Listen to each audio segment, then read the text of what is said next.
Hello, and welcome back to another episode of Mad Scientist Brewing Beer Education Series. My name is Will, and tonight we're going to be doing our first beer style video, and our style of the day is going to be Vienna Lager, which I've got a little bit with me right here. This is something that I made myself because it's a little hard to find the style generally, although, of course, as soon as I planned this, I saw that one of our local breweries, Trinken in West Bath, just put out a Vienna Lager right before New Year's. So unfortunately, I haven't had a chance to try it yet, but I'd like to give that a shot as well. And if you're in the area, give it a shot too, because it's a great style. One of the reasons I wanted to start with it, not just because I have it on tap here at home. So let's take a look first at some of the major characteristics, the vital information about what makes a Vienna Lager, and then we'll talk about the history and some classic ingredients that will go into making it. All right, so for this style, we're looking at an alcohol by volume of 4.7 to 5.5%, which is about what we would consider a normal alcohol level. The OG is going to be 1.048 to 1.055 if you're using specific gravity, or 11.9 to 13.6 if you're using degrees Plato. It will finish around 1.010 to 1.014, which is 2.6 to 3.6 Plato. And for our IBUs, we're looking at 18 to 30, which will give it about a moderate perceived level of bitterness. This does fall into the amber bitter European beer category under the BJCP categorization. And then for an SRM, we're looking at 9 to 15, which is going to be pale amber to a deep amber. And with mine, I've gone with the deep amber side. All right, so let's take a look at some of the sensory notes for this beer style. So when we're looking at beer styles, the four major things you want to think about are its appearance, its aroma, its flavor, and its mouthfeel. So starting with appearance, generally you'll have kind of a lightish red amber to a copper color. Being a lager, you're going to have a very bright clarity on this beer, and usually a large or off-white persistent head. I poured mine a little while ago, so it's not quite as persistent as it was, but there's still a bit there. And if you were able to actually hold up to the light, it's pretty darn clear because I've had this cold condition for a long time. As far as aroma, you're expecting moderately intense malt aroma with some toasty or malty rich accents. From the hops, you're going to get a floral or spicy aroma, but very little of it. Actually, maybe even none as far as aroma goes. You're not going to have a lot of yeast character. It's going to be very clean, being a lager. And in general, you don't want to have any sort of significant caramel or biscuit or roasted aroma. Sometimes, if you're going for a darker one, you're going to have some malts in there that can lend to those flavors, but you should be using very little if you're going to give you the color without having that flavor in there.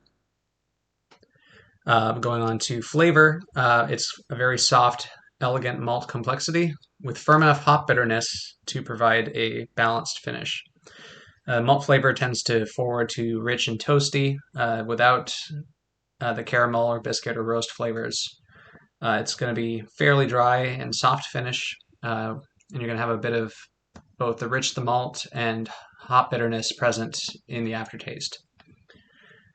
Just like with the aroma, you're going to have very little floral or spicy or even herbal hop flavor and a very clean fermentation profile.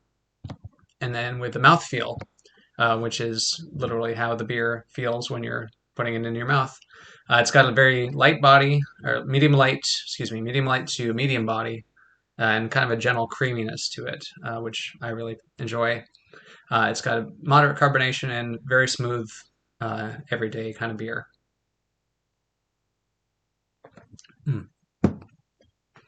All right. So some of the characteristic ingredients, and if it sounds a little wooden, I apologize from reading off of my notes here. This all comes from the BJCP guidelines, which spells out for each beer style all of this information. So if you're curious as to what makes a certain beer a beer of that style, the BJCP guidelines are a great place to look for that. All right, so in regards to ingredients, Typically, Vienna malt is used, but you can also use Pilsner malt or Munich malts. Traditional continental hops are good to use. I use Hallertau uh, and Hersbrucker in mine. Clean German lager yeast would be, well, what's something you look for here? Again, you don't want a lot of yeast flavors contributed from this. And a small amount of specialty malts for color and sweetness are allowed. I forget exactly what I had in here. I think this might have just been a touch of even Munich malt to get this one here about the right color. Or actually, it was a black malt, I think, just a tiny amount, like 2 ounces or so, just to get it to that right amberish color like this.